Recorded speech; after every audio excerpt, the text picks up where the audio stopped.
Welcome, friends. My name is Artur Rosman. I am the editor-in-chief of Church Life Journal here at the University of Notre Dame and the McGrath Institute. I'm also an associate research professor here. I'm honored to introduce Cyril Regan. Cyril is the Catherine F. Husking Professor of Theology at Notre Dame. Born in Ireland, Dr. Regan received his PhD from Yale, where he also taught in the Department of Religious Studies before joining Notre Dame's Department of Theology in 1999. His work spans systematic theology, historical theology, and continental philosophy, and he is especially active in the intersection of theology and continental philosophy. He has done considerable work in 19th century theology and philosophy, postmodern thought, mysticism, Gnosticism, religion and literature, major Catholic figures such as Newman, Dillebach, Hans Urs von Balthasar, and Benedict XVI, and on the doctrines of the Trinity and the last things. He will shortly complete 2 volumes dealing with the relationship between the Swiss theologian Hans Urs von Balthasar and Martin Heidegger. He will then turn to complete his Gnosticism in Modernity project with a volume on Gnosticism and German idealism, and a subsequent volume on Gnosticism and German and English Romanticism. Most recently, Cyril was announced as the recipient of this year's Ratzinger Prize. Congratulations.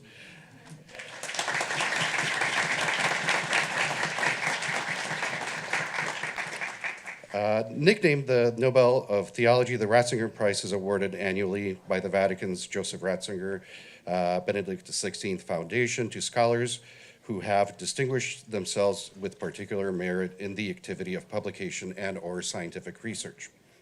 Professor Regan has argued that Deus Caritas Est is perhaps the greatest encyclical ever written because it makes clear that each individual, saint or sinner, is to be valued infinitely as a work of God, to whom God remains faithful, or to use your shorthand, each individual, whatever their circumstances, is to be infinitely valued as a gift.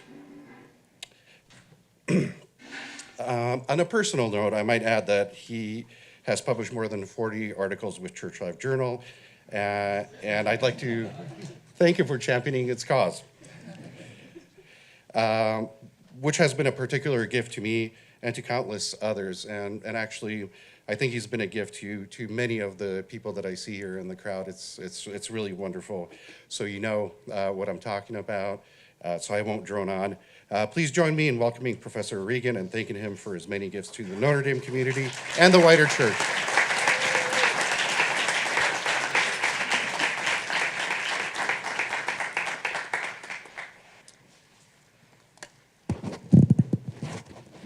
Well, for once, I think I want to sound more nearly like John Milbank than Jean de Marion. That is, there's a gift exchange.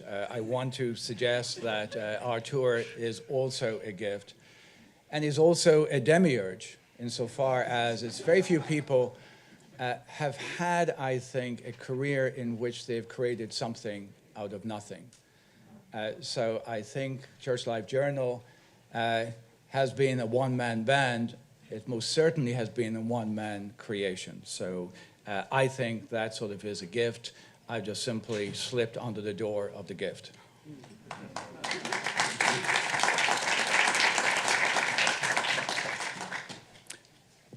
I'm probably going to bear heavily on your patience in this talk, not because I think the talk is incredibly complex, but it might sort of go a little bit on the long side. So before we start, just let me tell you as briefly as possible what it is, so that you have some kind of traction, and at least whatever else you're going to say about Regan after this talk, how disappointing it was and how it was entirely marvelous, if not miraculous, that he was awarded the Ratzinger Prize.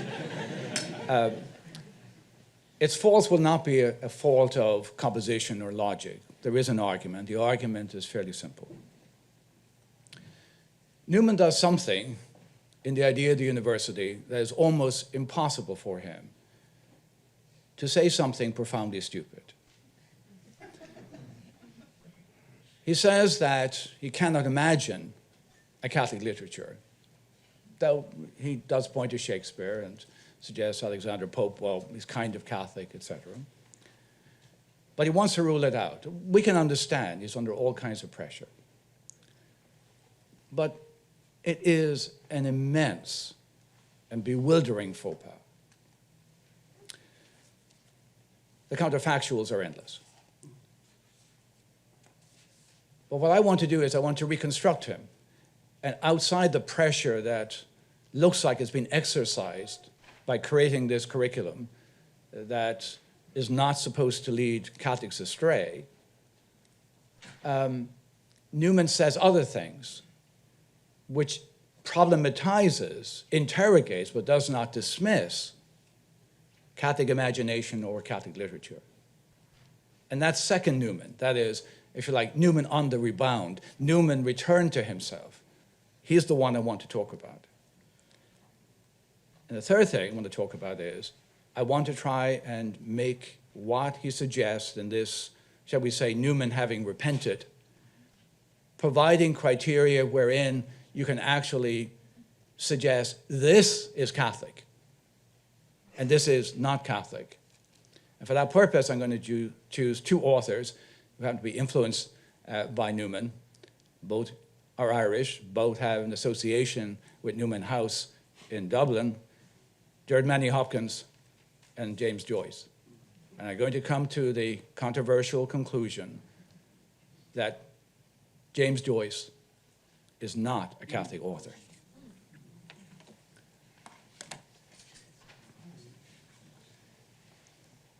Just about everything Newman wrote on any topic over the long span of a career is controversial in some way or other and engenders strong responses, whether of outrage or acclaim, frustration or elation, the emotion of being hard done by, or quiet vindication.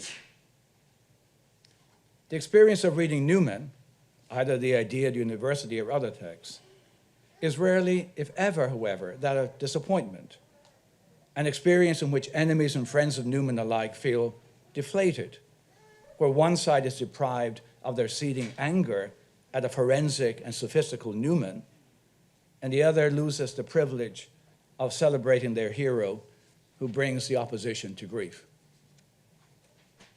At first blush, one of the few exceptions to the above rule seems to be Newman's reflections in Appendix 3 of the Idea at University, in which, in the context of creating an English literary curriculum for the Catholic University, that is the common hope of Newman and the Irish Catholic bishops, the former Oxford Don, who's entered into something like a contract of mutual misunderstanding with the Catholic authorities, comes to pose the question of whether now and going forward there is such a thing as a Catholic literature. This is a brave and bold question, one that we should be grateful to Newman for asking. Yet, to an unusual extent, the analysis that parses the question seems to lack the usual Newman sharpness, and to use a 19th century word, used with respect to explorers and geographers, seems to me to be oddly circumliteral. That is, it hugs the shore of the peripheral and never cuts a swath inland towards the center. That Newman finally answers in the negative, even going so far as to suggest that Catholic literature is an oxymoron, seems at once to be of a piece with the general impression of squinting and crown what friends and enemies alike would think to be a pedestrian piece in which Newman's intellect, for once confounding difficulties with impossibility, which is something Newman almost never does, yields prematurely to making a judgment he did not need to make and is the worse for having made. Now, just how spectacularly bad the judgment is comes into view when one accounts for the following two considerations. First, that a critic with the brain of a tomtit or a fruit fly would be capable of coming up with a long list of counterfactuals from Newman's time and going forward.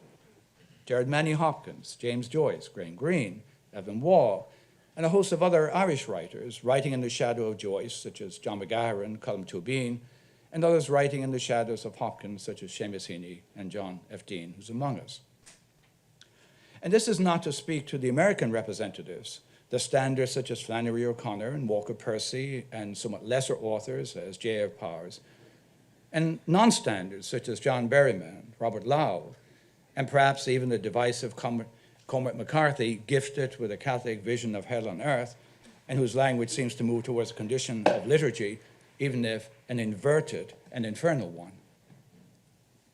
To suffice it to say that the list is only getting started. More names can be added.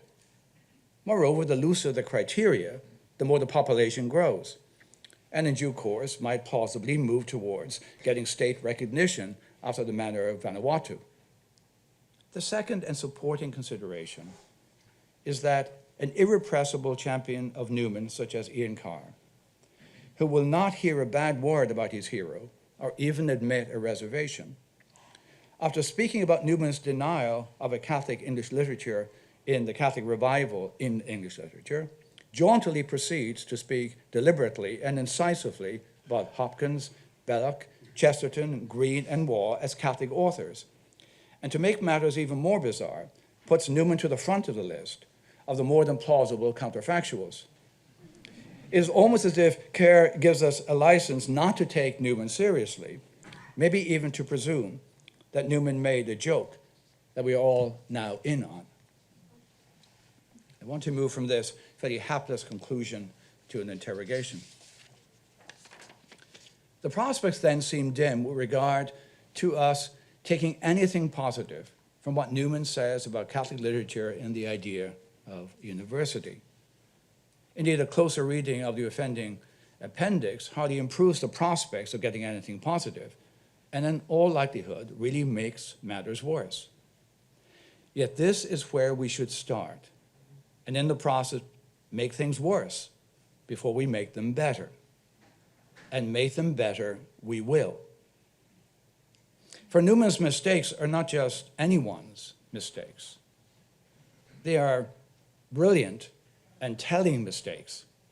Mistakes which, if we pay attention to other things he says in the appendix and the other two appendices on literature that precede them, may in fact help us to restate the problem of Catholic imagination and perhaps even suggest criteria as to where we might find it.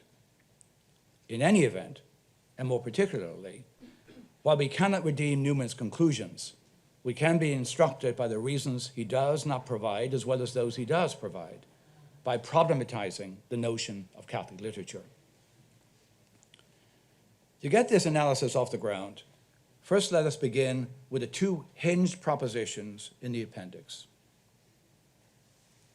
Proposition 1, English literature is Protestant. And 2, whether or not there were Catholic authors in the past, Chaucer, Shakespeare, and others, going forward, there will not be great Catholic authors. That is, authors of such literary excellence that they will admit of being made part of the canon, since literature has standards internal to itself that will reject the diktats of Catholicism. Now, how are these propositions supposed to be related to each other? And there are at least two difficulties. The first, formal, albeit with a few qualifications, advances a historical thesis to the effect that as the English canon of literature evolved, it is Protestant, or at least has become such. The second, in contrast, is a statement of principle concerning the fundamental lack of fit between English literature, fated to insist upon its integrity, and Catholicism, equally fated to insist upon its own dogmatic truths. The second difficulty is material, or substantive. If Newman is doubtful about the prospects of a non-antagonistic relation between literature, worthy of the name, and Catholicism, why is he not equally worried about the prospects for a non-antagonistic relationship between Protestantism and literature? The question becomes urgent when one acknowledges that, historically speaking, it is Protestantism that has far more routinely held itself apart from culture, either presumptively because culture lacks moral seriousness, or that it functions as a temptation. Here, Newman seems to have skirted the difficulty by being able to identify the majority of readers in the English canon as Protestant. He does not ask the question whether writers made it into the canon because or despite of the fact that their faith commitments were Protestant. But to remind, if Catholic beliefs get in the way of the integrity of literature, why don't Protestant beliefs get in the way of the integrity of literature, such that the canon principle be no Protestant literature either? The puzzle is twofold. How and why Protestantism does not interfere in the autonomy of literature in the way that Newman thinks Catholicism does, and doubtless will continue to do going forward. And does this putative lack of pressure or belief exercised by Protestant authors in the English canon mean perhaps maybe we've found a secret link between the two propositions? For it certainly looks as if Protestantism is functioning not as something positive that has gotten aligned with literature, again as something positive, as exercising, strengthening, and stretching the imagination, but as something negative or privative. That is, a set of ideas or stances that happen not to get in the way of literature being literature and maintaining its desired independence and integrity that is hallowed in modernity. I want to suggest that there are two lines of supposition that Newman does not adduce that may in fact be the key to understanding why he makes the judgments he made, and also might prove helpful for a deeper and sharper understanding of what we are referring to in this conference as Catholic imagination. The first of these is exogenous, that is, comes outside Newman. I'm thinking here more particularly that in his leisure domain towards English literature as Protestant, and having Milton, Southey, and Byron as exemplars, Newman shows himself open to the influence of the Romantic narrative of the coming to independence and integration of literature as grounded in the unfettered imagination. The second is internal to Newman's understanding of Protestantism that proved instrumental in his conversion almost a decade prior to his writing of the appendix. Just a little bit more about those 2 points. Regarding the first, this concerns the story that English Romanticism told itself about its origins as defender, executor, and chief exhibitor of the prerogatives of imagination and its freedom from tradition and religious confession. And more particularly, the Romantic story that Newman plausibly buys into has to do with Milton, the arch Protestant setting the terms for later English literature, especially poetry, in articulating a poetic code confident with regard to creativity and insistent upon freedom, even if or as a committed Calvinist. He could be cast as retarding what he opened by his commitment to Protestant beliefs about the absolute sovereignty of God, election, justification by faith, and the wrath of God. By claiming his proem to Paradise Lost not only to have outbid all prior epics with regard to scale and importance of poetic theme, but also, far more bravely, to have supplemented Scripture in his rendering of the fall of the angels as a supposition of both the creation and fall of human beings. Milton opens up the prospect of human creativity being taken as the substitute for divine creativity, indeed supplanting it altogether. Even if all romantics are not equally assertive concerning Newman's role in their release into a creativity that is not answerable to a pre-given religious and ethical norm, still it is quite evident that some of the more important romantics suppose Milton made possible what their age made necessary, that is, the jettisoning of the cargo of Protestant beliefs deemed accidental to poetic construction and judged to have delayed the proper self-understanding of the poet as instantiating a creativity, coextensive human desire for expressing all that is true and beautiful, but also thereby contributing to the formation of elevated souls and authentic human communities. Shelley provides one of the best examples. In prose as well as poetry, in pamphlets on art and creativity as well as lyric poems like Ode to the West Wind, Skylark, Mont Blanc, he relentlessly argues and illustrates a form of divine human creativity that is not trammeled by superstition, servility, and rule. In his verse drama, Prometheus Unbound, filling in the gaps by the loss of the Aeschylus cycle dramatized in the reconciliation of Zeus and Prometheus, he images a human creativity taking the place of a divine creativity marked by arbitrary rule and psychologically riven by hate and vengeance.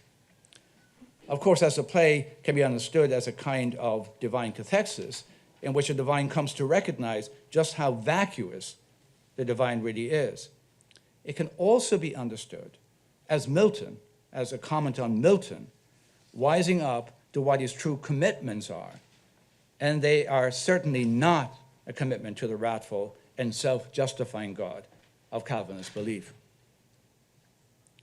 Now, Shelley is tantalizingly indirect in evoking Milton in the process whereby the creativity of God the sovereign yields to the more expansive and humane creativity of human beings. Milton's unshackling himself from his Calvinist beliefs is the very subject of what arguably is the greatest of all of William Blake's poems. Coincident with the purification of creativity that the divine Urizen undergoes, Milton also undergoes the same process of dispatching the qualities of caprice, legislation, and vindictiveness that distort his own creativity. Of Blake in general, and the poem Milton in particular, we can with a significant measure of confidence say Newman knew nothing. Yet Newman did know something of Coleridge, had read a number of his texts, certainly aids to reflection, the treatise on method, and had found congenial Coleridge's confession of having a disposition towards the other world, and his view of conscience as opening up the divine. Still, as far as I'm aware, there is no mention of Coleridge in the appendix, though it's difficult to think, given the subject matter regarding the history of English literature, that the table had not been set by Coleridge in the Biographia Literaria, in which Coleridge had plotted the lines of modern English literature from Shakespeare to Wordsworth, or from Milton to Wordsworth, who succeeded in the lyrical ballads, according to Coleridge, as liberating the productive imagination that represents an echo in time and under the conditioned finitude of the infinite I am. Newman famously affirms the imagination in the Apologia, and in a certain sense, his notion of the illative sense in the Grammar of Assent pays homage to it. Faced, however, with Coleridge's actual claim, doubtless Newman would have found it exorbitant. Even if Coleridge keeps the analogical structure between creature and creator officially intact, it seems evident that defined as productive rather than reproductive, imagination will not brook any pre-given content, religious or otherwise. To sum up, when Newman spoke of English literature being Protestant, he has to be supposing at the very least the romantic account of the English canon that is motored by Protestant principles of autonomy that over time successfully dislodge as inessential those inherited Protestant beliefs that derogate from the status of human beings and downplay their potential as capax infinity.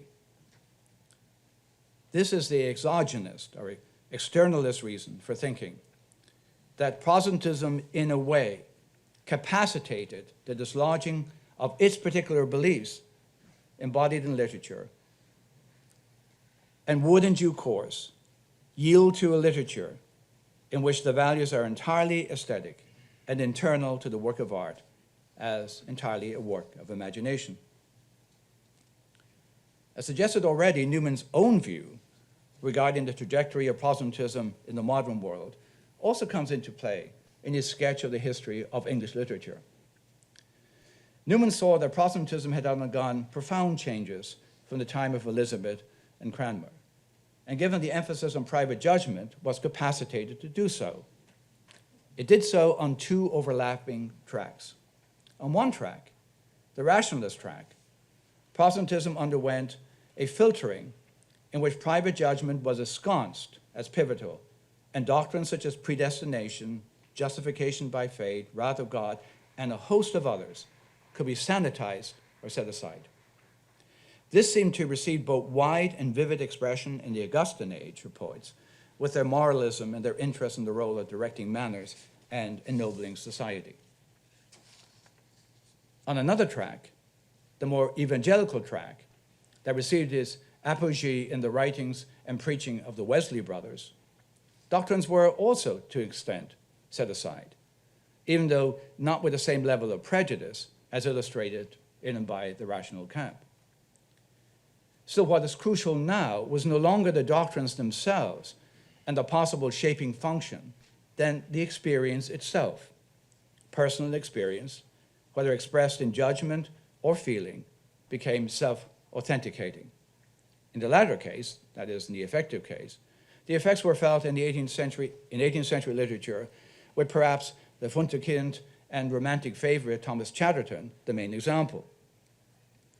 The doctrinal cargo of Protestantism had become sufficiently light to be borne without compromise to the autonomy and integrity of literature that increasingly was deemed essential for the ascription of literary greatness and acceptance into the canon. And throughout Newman's career, but especially in the Apologia, he made plain his opposition to both stains, both of which shifted the center of gravity from the divine as transcendent object of worship to the self-certifying of human reason or experience. Obviously, the internalist and externalist constructions of the unfolding of Protestantism are mutually supporting. They illustrate how and why it is that Protestantism could sponsor the independence of literature rather than Catholicism. This can be assumed to be the background of Newman's underscoring of how, in contrast, Catholicism has no such history, and thus in Catholic literature, confessional beliefs could, and necessarily would have to count. Thus, the insistence that the Catholic literature, or one might say Catholic imagination, would have to be dogmatically inflected, which, of course, Newman realizes entails the destruction of the integrity of literature. It is hard to cavil with Newman, but he has, in fact, misstated the issue, even on his own terms. To use a more technical language, he tells us in Appendix 2, which concerns literature more broadly, that great literature is an irreducible personal exercise or inflection in language. To use the more technical language he forges later in the grammar, he is pointing to the writer as exercising his or her own irreducible and irreplaceable illative sense, which is the ability to make informed judgments on the fly, as it were, without appealing to rule. This obviously bears on the issue of whether a Catholic writer, as a writer, would be dogmatic in the strict sense. That is, defend in and through writing determinate Catholic beliefs. This surely would be the work of the magisterium, perhaps the Catholic theologian or the controversialist. To be a writer is not necessarily to deny that one has beliefs, but one's beliefs or assumptions now operate in a horizon in which they are not argued, but rendered, dramatized, and put under pressure to be experientially and linguistically persuasive. One can be assisted by a distinction Newman makes between religion and theology earlier in the development of doctrine. In contrast with theology, religion is the response of the person to the truths of faith that form an ethos and that shape and inform decisions in life. Religion has determinacy and shape, yet it is neither explicitly theological nor dogmatic. Religion operates largely through images, metaphors, characters, and narrative. The question to be asked is not whether literature and dogma go together, but whether literature can be religiously weight-bearing in a significant way. If we're allowed this emendation that has proceeded on Newmanian grounds, then going forward at least, there's no reason to deny the prospect to Catholicism as long as the integrity of literature is preserved by avoiding the devolution into didacticism and harangue. It is by means of this correction that's internal to Newman's thought that we can move towards something like a criterion for Catholic literature and Catholic poetry in particular. To state it more bluntly, perhaps, than I ought, for a literature or poetry to be Catholic, it requires that the symbols, metaphors, and narratives have a relatively saturating effect on the poetry or prose, that is, its basic linguistic form. Catholicism is a mode of seeing the world and parsing and squaring up to its contradictions. Belief can be suspended, problematized. One can spend an enormous amount of time attending to gaps in understanding and feeling. But beliefs cannot be absolutely denied. Its displacement and replacement by the secular can be contemplated, even made thematic, but never, never sanctioned.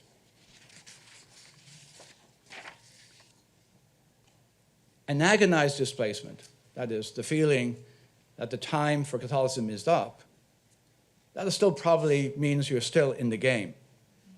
An agonized displacement or feeling of displacement and replacement, that you're no longer with the zeitgeist. This is a liminal element with respect to Catholicism. I want to test this newly minted Newmanian perspective with a view to seeing how it works regarding two authors who typically we have no problem calling Catholic. Hopkins and James Joyce, both of whom are indebted to Newman. In the former case, Newman being essentially the reason for his conversion, and in the latter case, an elective affinity when it comes to prose style. Both also were occupants of Newman House, where Newman stayed when he was giving the lectures that made up the idea of the university, though not obviously at that time.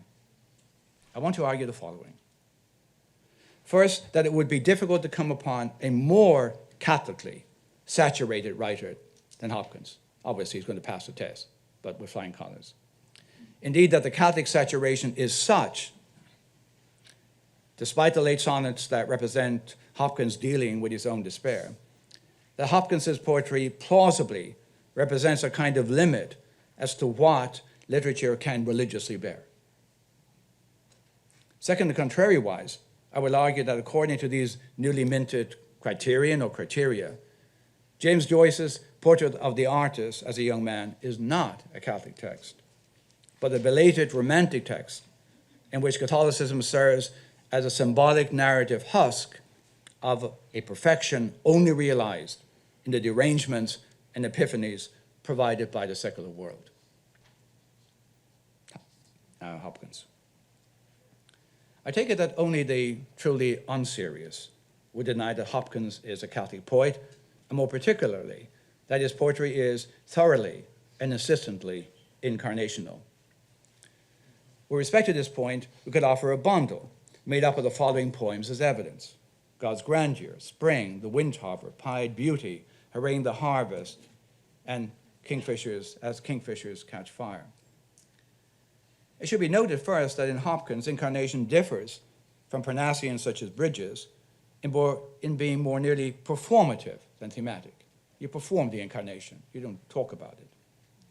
It should also be noted, secondly, that Hopkins's notion of the incarnation differs from that of high romantics such as Wordsworth and Shelley, in that the divine power that suffuses this physical world is not vague and impersonal and indicative of our own greatness as well as the implicit greatness of nature, but signifies rather the person and energy of Christ, who ties together the world of unique particulars in all of their irreplaceable uniqueness and integrity.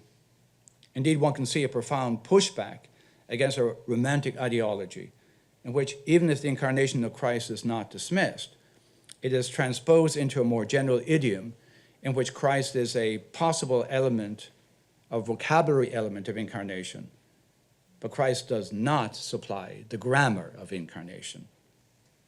Perhaps this aspect of Hopkins's poetry, what we might call, following Derrida, the restricted economy of incarnation, as opposed to the general economy of incarnation represented by the Romantics, is most successfully captured in God's grandeur and the Windhover. Hopkins's determinate frame for epiphany and theophany is presented in the opening lines of God's grandeur. The world is charged with the grandeur of God. It will flame out like shining from shook foil. It gathers to a greatness like the ooze of oil crushed. With respect to incarnation, in these opening lines, Hopkins manages at once to be thematic and performative. That is, the very imagery in which his general view of the world is couched, that is, the imagery of flame out, shining with shook foil, ooze of oil, performs that of which it speaks or signifies. And as he does so, he suggests and moves beyond Parnassianism, but also beyond high romanticism, where the merging of the thematic and the performative did happen, though it tended to be more or less exceptional. Still, superficially, it is not evident from the outset that Hopkins has distanced himself from the best examples in high romanticism of unity of theme and performance of worldview. For instance, the opening lines of Mont Blanc, in which Shelley expounds his view of spirit as the river Arve tumbling down the mountain. There is in that poem the concreteness of image that renders the worldview. Moreover, in the ecstatic mode to what we find in Hopkins, there is a surcharge of sublime energy that excites and incites participation. Yet even with Mont Blanc as the measure of what can be achieved in high romanticism, the differences impress themselves. In the term grandeur, the poem obviously recalls the psalmist singing the glory of God that shines through nature as well as on Mount Sinai and in the Holy of Holies, and which in Christian reading might be associated with Christ. But even more directly, grandeur, or the greatest, is an expression of Christos, Christ our King. Again, the addition of crushed to ooze of oil seems to evoke Christ who is crushed for our sake, and oil is obviously sacramental and most likely evokes the oil of baptism and the entrance into the living Christ. The commitment to determine the particulars and orientation towards persons rather than principles is carried out in the sestet of the sonnet, in which the dearest freshness deep down things is presided over by the brooding Holy Spirit, reminding obviously of a relation to Christ, suggesting a connection of the Spirit of God hovering over the chaos tohu vabohu in the act of creation, while also recalling those passages in Hebrew scripture of Yahweh as the brooding hen. This connection seems to be cemented when in the final line of the poem, Hopkins speaks of the covering wings. God's grandeur renders a poetry that is incarnationally saturated and possibly sacramentally saturated as well, while making sure that neither Christ nor the Holy Spirit, as creative and sustaining, are evacuated of the concrete personae and etherized into principles. I think I'll leave the Windhover sort of alone. It's a wonderful poem, but I think I'll leave it alone. Now, while Hopkins's focus on Christ's incarnation is central to his work, nonetheless, it is only one aspect of a complex oeuvre that overall is Eucharistic and involves the drama of loss and alienation from God as presupposition for resurrection. The Wreck of the Deutschland is a poem of apocalyptic terror. A ship carrying nuns, already in exile, goes down on the Devon coast. The insertion of the Eucharist into the poem occurs as early as line 2, where God is first recognized as the God who gives bread as well as breath. The question of the poem is, what responses this manifestation of the terrible, whether acceptance or rejection, blessing or curse, aversion or admiration, rings out of the whirlwind. The nun is the cipher of the suffering Christ, and because such, she is inlaid into Christ, and thus into his resurrection. She and the 4 other nuns all sort of are lost, or just before they're all lost, break out into the acclamation, "Let him Easter in us." This is stated just as the leading nun in one of her last breath, has placed herself in the book of Revelation, the book of the Lamb, by citing its ending, Maranatha, come Christ, come quickly. Of course, it is open to the reader of Hopkins to take his or her point of view of Hopkins's poetry from the dark sonnets that brings down the curtain on the small oeuvre in which glory is to be found everywhere, in the meanest of things and moments, even in the darkness. On the surface, these poems seem to speak of the disappearance of God, of which Hillis Miller speaks and which Matthew Arnold dramatizes in the penultimate stanza of Dover Beach. The sea of fate was once too as the foe, and round earth's shore lay like the folds of a bright girdle furled. But now I only hear its melancholy, long withdrawing roar, retreating to the breath of night wind down the vast edges drear and naked shingles of the world. The nightmare escape of the sonnet Carrying Comfort and 5 other sonnets that follow it seemed more like a winnowing and a test of belief than Arnold's nostalgia for the absence of God. Carrying Comfort seems to have both a test. The test is that of fighting, wrestling with God, and winnowing is that the purpose of the experience of God is that my chaff may fly. There is the now there beyond grief without the experience of the Comforter who might give consolation, the loneliness that beyond imagining leads to a kind of decreation alonely began. And there is a pointing to a heaven sort of which has a baffling ban, and somehow or other a hidden God who has a deep decree and not available for inspection. A cry goes up for a God that might reveal himself in delicious kindness, yet hope irrationally continues to subsist, that joy might come in God's season in the right measure of size. The absence of God, the main point is, the absence of God can no more be taken for granted than God's presence. In the manifold of the priest Christian, who has appropriated his Christianity or being appropriated by it, everything is dramatic, everything is act. This applies to the nature and origin of Epiphany as it does to the experience of the absence of God, which is still religious because it speaks to a relation. In this instance, God's sovereign act of withdrawing that remains mysterious and that is granted a limited space in Ignatius' exercises, but are front and center in St. John of the Cross. And this brings me to the other denizen of Newman House in the wake of Newman, James Joyce. Perhaps the most famous man of letters that our small island produced and who largely succeeded in expropriating the English language from the conqueror by first writing it perfectly in the Portraits of the Artist, deranging it in Ulysses, and rearranging it entirely in Finnegan's Wake.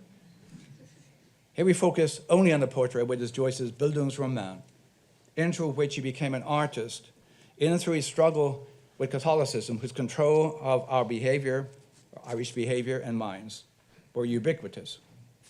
and whose legacy was self-hatred and guilt that depressed intellect, repressed imagination, and made human flourishing impossible. Throughout the novel, in his protagonist, Stephen Dedalus, Joyce shows his distaste for the clerical vanguard, horror at some of his figures, Father Dolan, obviously,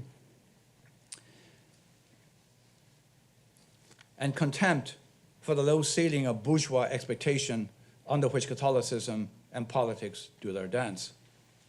Excoriation and exposure are inevitable in such an anti-Catholic text, which turns out to be so damning precisely because Joyce has, as his anti-hero, a character who speaks the language of Catholicism so well. Of course, if the effective takedown of the Catholic Church was all that was achieved, one might well wonder why the text enjoys such a high reputation. Yes, there is the perfection of the language and the great set pieces that feature at the beginning of language, the moo cow goes down the road, the hellfire sermon, the epiphany of the young woman on the beach, and also the use of a motto to mirror the motto of the Jesuits of silence, exile, and cunning that concludes the growing of the damaged and unhappy youth into an author, the demiurge of his own life, and a proprietor of words. Yet more, I would say, much more is going on than this. Stephen's semi-divine status, his role as mediator between the eternal and temporal, is given in his very name and is enacted in and through his expropriation of this mediatorial function from the Catholic priesthood that seemed to have a monopoly on it.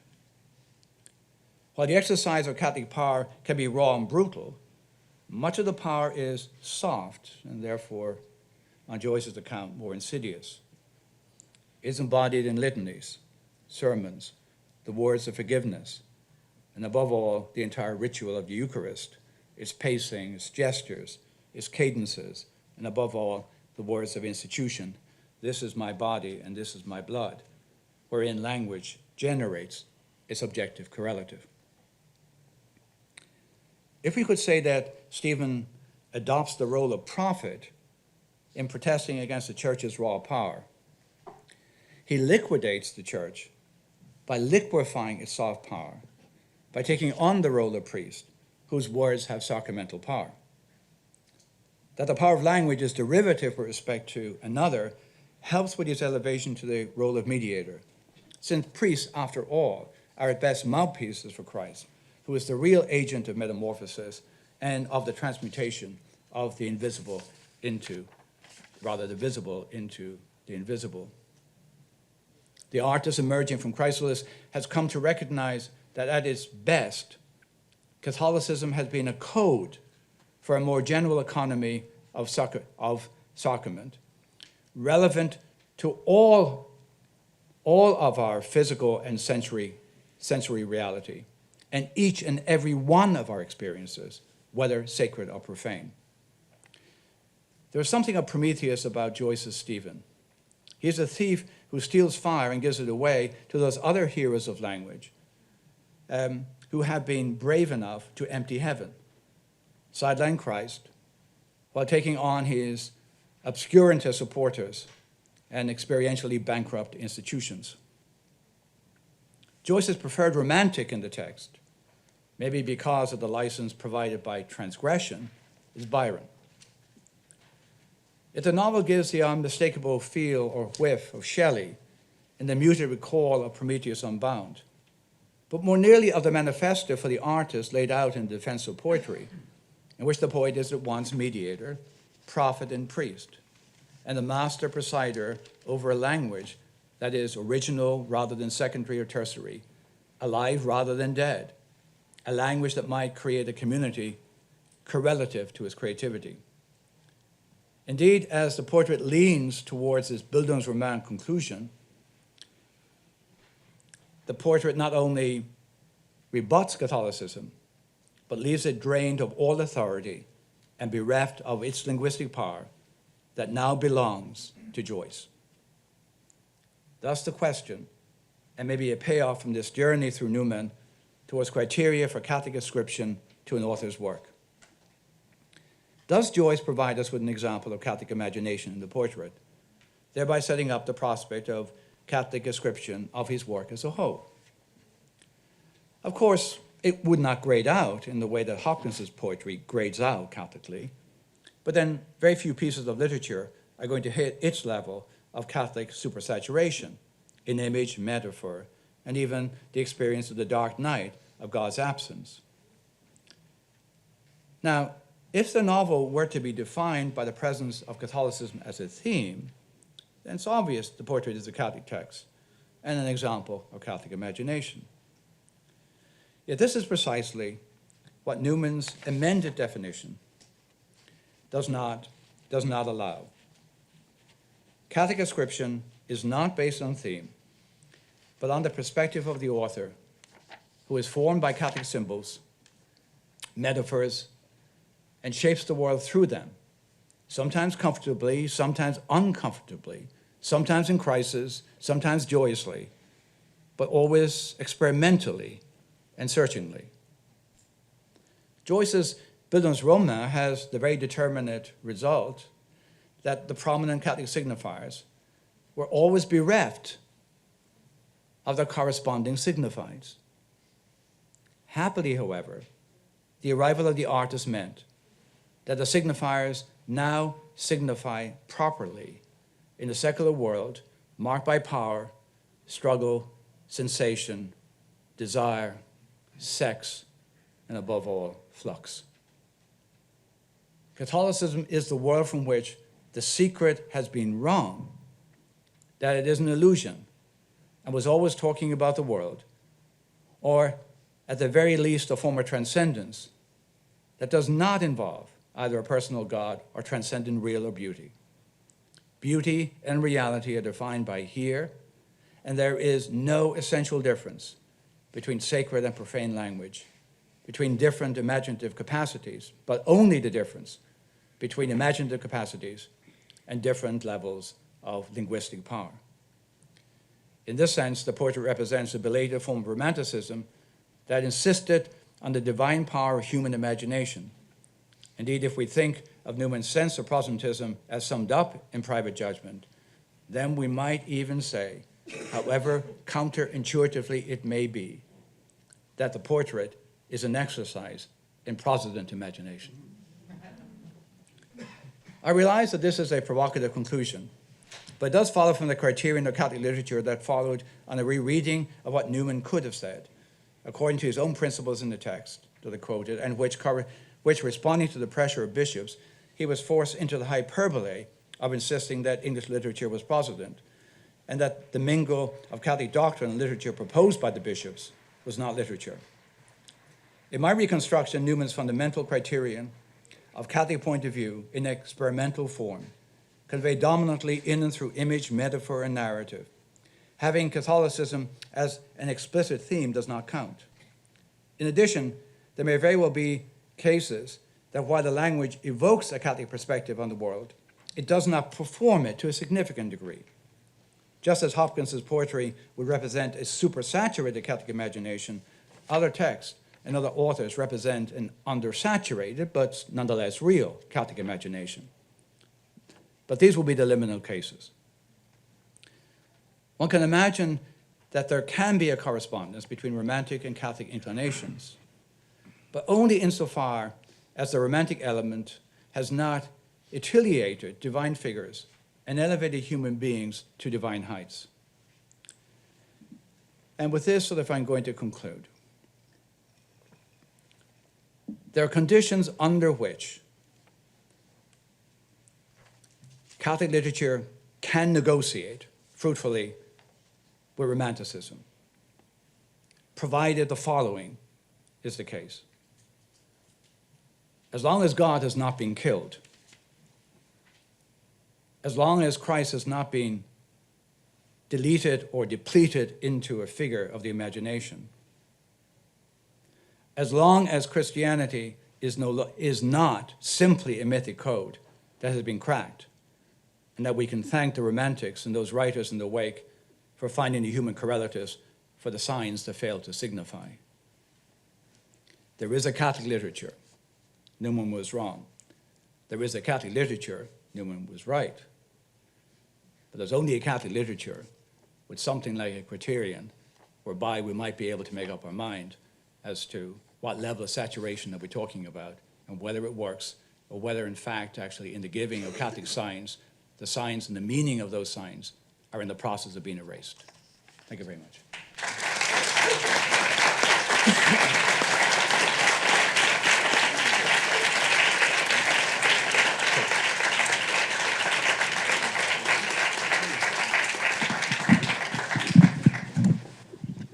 So we have about 20 minutes for questions.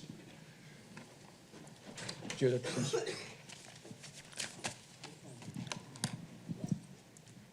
Thank you. Cyril, this is not a well-formed question, but I'm hoping that you can help me. It seems to me, following after Joyce, people like Graham Greene or Evelyn Waugh, but particularly I'm thinking of Graham Greene, has a Catholic imagination in something like the sense in which the Greek tragedies feel that plot can only proceed by a particular metaphysical configuration of the world. So for Greene, plot comes from the strictures that Catholic moral imagination places on goodness and value. And the protagonists sort of are almost crushed by that, but their actions, often tragic actions, come from the strictures of the Catholic truth of the world, which is also, in a sense, tragic. Do you think that that's a species of Catholic imagination? That's presumably one of your limit cases, but is there anything you want to say about Greene and Waugh is really what I'm asking. Well, let's stick to Greene. So it seems to me so that on this Newmanian analysis, Greene is in. That is that Greene wants to and does not want to believe. Greene finds himself in situations where belief sort of seems to be on offer, which he refuses, and other occasions in which it's impossible to refuse, precisely because it represents a limit to the ego. Just as he thinks it's impossible to be forgiven, except forgiveness gets offered, refused, and gets offered again. So it seems to me that while you could you could think about Greene's novels as, there are these, shall we say, mountains of dogma sort of which crop up sort of in an experience whereby sort of it's offered as a prospect sort of that you can't sort of quite comprehend, but a prospect that kind of bruises you in some particular way, arrests you, interferes with you.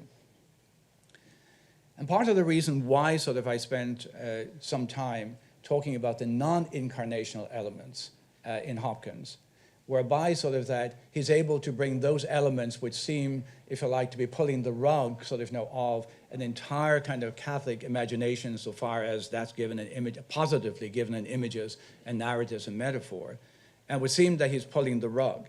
And all he's doing, in fact, sort of is making the rug more complex. That is, he's finding a place for a dark night in which sort of you can only say sort of, well, whatever I want to think about being something more than is the case here, that I am not experiencing this. What I'm experiencing sort of is the question of it. I'm experiencing not so much my interrogation of it, because that would be skepticism. I'm experiencing that reality interrogating me.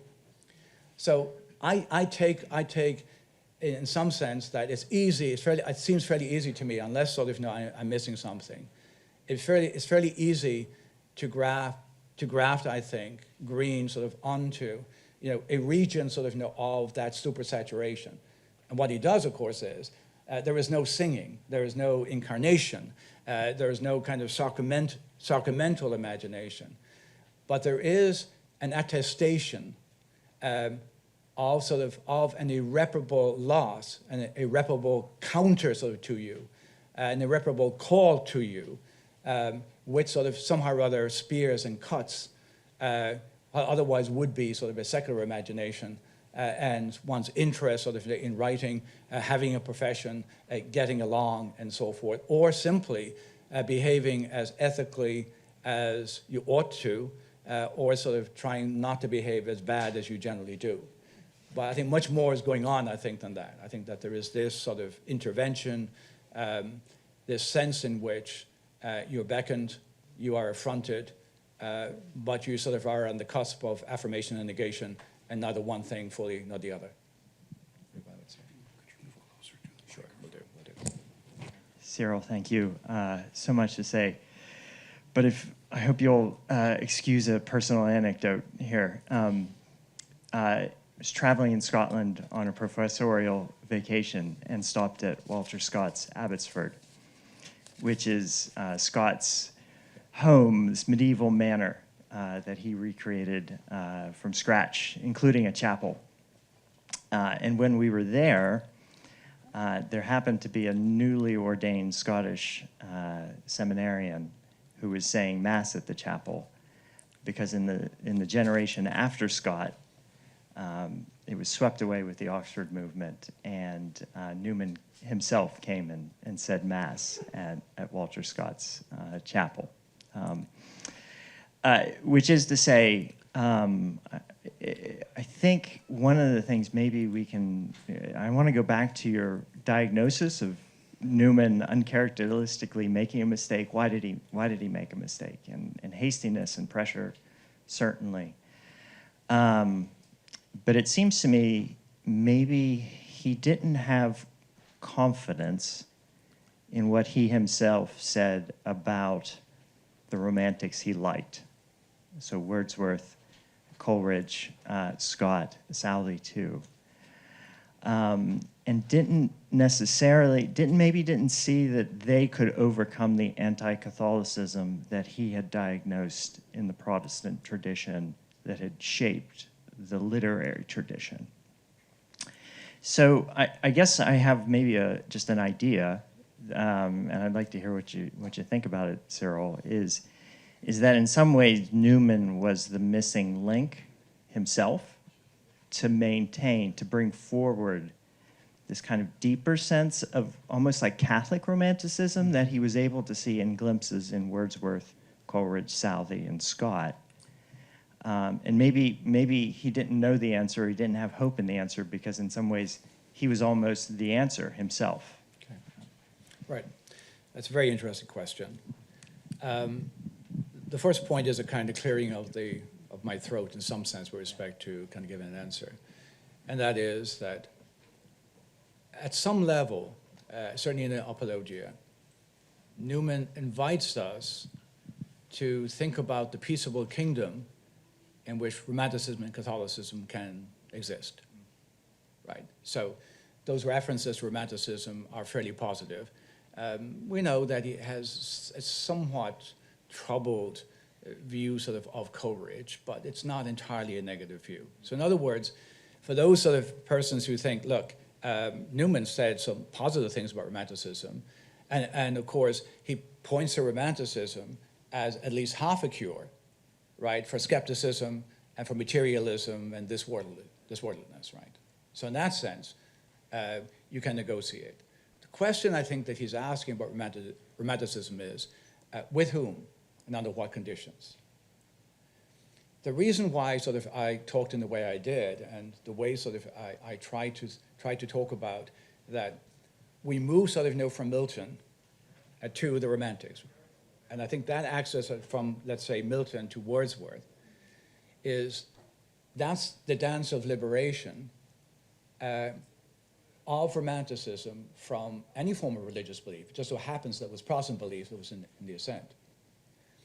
So Romanticism is, if you like, involved sort of in self-designation as we sort of have removed sort of all allegiance.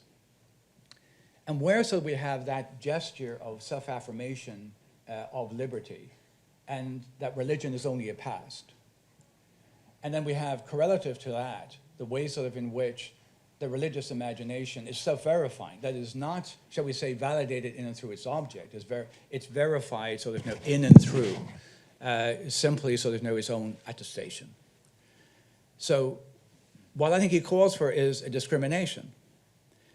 Who are those authors, romantic and not necessarily making sort of explicit inroads very much sort of into anything like a kind of fundamental shaping sort of the world in and through sort of belief and myth and image and so forth. But nonetheless, say something about the world that is congenial, and it doesn't make impossible a conversation. My view, however, is that, and I spent more time on the negative aspect, is that Romanticism as such more nearly functions as a displacement replacement, whereby so you have an assertion of a religiosity that is non-confessional, that's potentially universal, though exceptional, and that then functions not merely as a partial answer to the materialism and the physicalism that bedevils modernity, but it's the only answer, and that those Enlightenment folks sort of who criticized religion, they were right. They in turn, however, had to be criticized. So Romanticism without its absolute, shall we say, apotheosis and its displacement, of actual religion, that cannot be negotiated with, because it's telling you it's not going to negotiate. And what I'm trying to say with respect to the portrait, Joyce is telling you, I think we have to listen, he's telling you, I will not negotiate, I'm refusing. What the novel does is, it itself is an exercise in demythologization. He's demythologizing before you. The Bildungsroman is how, God help me, how I overcome Catholicism and how I overcame not so much fidelity, but fealty, right? Fealty sort of to something that's external to me because sort of it is a community, a group activity, which has supposedly a form of authority other than the authority that I can impose upon reality. So the text itself is Catholicism in the act of disappearance. It's Catholicism in the act of its own self-erasure. And I think we get, I'm Irish, so I want my guy to be a Catholic author. But it seems to me sort of that we should push. Are we just simply sentimental, or are we getting desperate? So I suppose this is really what I think that the renovated Newman is forcing on us. And I do think, actually, your question, I think, is not really indicative, but central in the form in which you made it. Because I do think that the narrower issue, as it turns out, is that because of the Catholic imagination, remember that the Catholic seems to be sort of the adjective qualifying the noun. Often, of course, it's not quite sure so what the qualification is worth. But it is imagination itself. That is a Protestant product. And we had to be very careful of colonizing it. That is, it's quite clear so that when we're talking about imagination or inspiration, about imagination in particular, and that's obviously sort of what Coleridge is going to systematize in Biographia. Right? He borrows from Schelling, he cribs from Schelling, he plagiarizes sort of absolutely from Schelling. So we just simply had to convict him of that. So there's obviously no honors code, so there's no been exercised at that particular moment. But when he's sort of now metaphysically undergirding imagination as productive, he can say all he likes. It's the repetition sort of now in the finite mode, so that we're an echo of sort of the infinite I am. But you're saying it's productive imagination. There is an absolute ambiguity between whether that's divine or not. So therefore, we've got sort of this displacement, and that ambiguity is structural and quite deliberate in my view. Now, that does not mean so the history of Coleridge after the Biographia is not a kind of different history. It's a somewhat different history, where I think so there's something is taken off of that particular claim. But he's making that claim in the context of, if you like, doing a literary history and making kind of literary evaluations. So I think that's my point. But I think Romanticism, where it goes, will turn out to be the issue. Thank you, Professor O'Regan. This has been excellent. Two quick questions. Well, maybe we'll see. The first one was posed to me 2 days ago after I gave a talk on Hopkins about whether you would consider inscape and in-stress as sort of downriver of maybe the illative sense. Is there any connection between those? I suspect there's some metaphysical underpinning of that would require an understanding. The second question, would you see Joyce as sort of an object lesson is what happens when you become untethered from a metaphysic or a God, such that if you look at the progression of his novels, Portrait of the Artist, Dubliner, Ulysses, Finnegan Wake, it becomes less and less intelligible, so that we're not talking about unique haeseity, the eachness that you see in Hopkins, which can be understood by others, but in fact becomes almost like a private language that is no longer understandable. Right. So I'd say with respect to the first question, it's clear that Hopkins has a sense that the poet sees. It's not divine inspiration. It's seeing as a practice. It's seeing as a pedagogy. Referring back to last night, there is this kind of sense in which we start out not seeing that much. We start out seeing not that sharply, and eventually we do. Inscape and in-stress seem to me on the other side of things. So clearly this learning to see is, I suppose, the way Newman might think about it, is a form of personation. That is, it's a way of becoming a person. But what you see, the quidditas or the thisness of things, is presumably just, that is a metaphysical comment about the nature of the world, a scotistic comment about the nature of the world. That is, that particulars are there to affront you and affright you and invite you.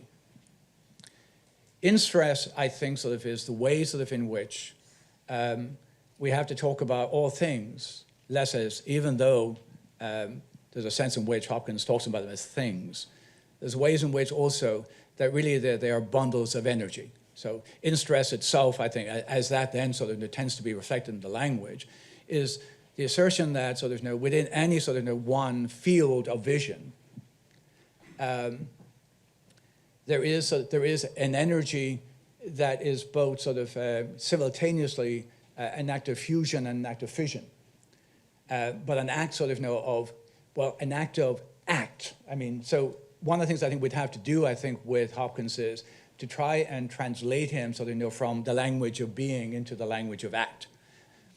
But in stress then also is the one and only means by which everything holds together. Everything holds together, like in stress is, everything holds together by stress. I mean, it's a stress of things, but it's also a stress across all those things. And all those things stressing, and if you like, stressing us out. So that would answer, I think, with respect to the first question. The second question, well, yes, I mean, I wanted to take what would look like the easy case for Joyce being a Catholic thinker, right? We got Eucharist all over the place, sacramental, we got language, we got litanies, we got music, everything looks like. If that's not a Catholic text, we're all in trouble. Well, we're all in trouble, but not because of that, it seems to me. That the text itself, right, is the deconstruction of the fact, but also the deconstruction of the possibility of the sacramental imagination. So, I think we just have to do a double take. It is not an example of the sacramental imagination. It's an example of the deconstruction of the sacramental imagination, which then gets to those texts which you mentioned later on. I did somewhat, facilely kind of introduce Ulysses and Finnegan's Wake. But I think basically your question is really kind of more or less where I was. When you think about the experimental modernist nature of Ulysses, what one has to assume at that particular point is that, right, signs. So we have signs, but do we have symbols? We have an organization of the text, let's say, by myth. But is this a sense in which myth somehow or other functions as other than a kind of placeholder, a kind of catalog, for certain kinds of behavior or certain kind of happenstances? And in that sense, there isn't a signified operative. There is now a set of signs, all of which will point to the immanent, are all generated within the immanent frame, and all will point to objects which themselves are immanent. Now, that those particular immanent objects are not static is another thing entirely, right? Now, he also has his view with respect to, whether things are going to hold up and whether they stay long enough so that, for us, and whether our experiences are coherent enough for us to render them and register them. But that's a side, I think, to the actual question. And I think if you're thinking about Finnegan's Wake sort of is no longer sort of, shall we say, simply that the signs do not refer to, let's say, signs are not symbolic. They're not sacramental, they're not incarnational, they do not render and give us the gift of reality. But Finnegan's Wake sort of is that, well, we're going to have a problem sort of with respect to signs and not simply the signifieds, in the sense that we don't really have a stable kind of set of signs, because we can agglutinate language, right? There are, I believe, 70 or more than 70 languages. So on the one hand, Finnegan's Wake is set up as a kind of universal language, or Esperanto. Right? That's one gesture which Joyce is not going to redeem. So we've got a universal language which now sort of is melded into the Tower of Babel. That is, there is no one language. There is no universal language. There's only Babel of language, where sort of no signs, where in words, or what words he's using, they cannot signify univocally, because they're not even a word in any language. So all of that sort of goes by the board. Babel and universal language are the same thing. They're simply two different sides of the same coin. And that is, of course, then the far reaches of the consequences of when, in fact, words do not signify, when, in fact, they don't render reality, this sort of is where it's going to go. And in that respect, I mean, Umberto Eco, of course, is an interpreter of Joyce. And he says some very, very interesting things. And most of the things he says about Joyce seem to me to be true. I mean, he has his own particular interests. He has his own kind of semiotics. And Joyce, of course, sort of parallels the kind of medieval semiotics that he's going to enjoy, and not the one that he's not going to enjoy. But when he kind of really, really does stipulate that the aesthetics, and I didn't talk about this here, the aesthetics, the Thomistic aesthetics of the text, which becomes sort of the object of exploration, but really parody, right? And displacement. In other words, if you're thinking about sort of a way in which that we've got sort of an Aristotelian Platonic way of talking about the world, in which sort of the transcendence sort of leaks in, and our language is relatively inadequate, but still sort of it gets there. And when Thomas is talking sort of about the appearance of beauty, and when that beauty sort of is a beauty sort of that somehow or other is more than the actual thing sort of which is the bearer sort of that particular beauty. Notice that in the portrait, that also sort of is undone. It's undone sort of by the stipulation. First of all, there is a kind of mistranslation that occurs, which points to the thing only as a thing, and the thing can signify other than itself. That, in the sense that everything that would have been regarded as given with respect to medieval aesthetic, which would account sort of for the appearance of that sort of which is not material, right? The rendering sort of in the visible of the invisible.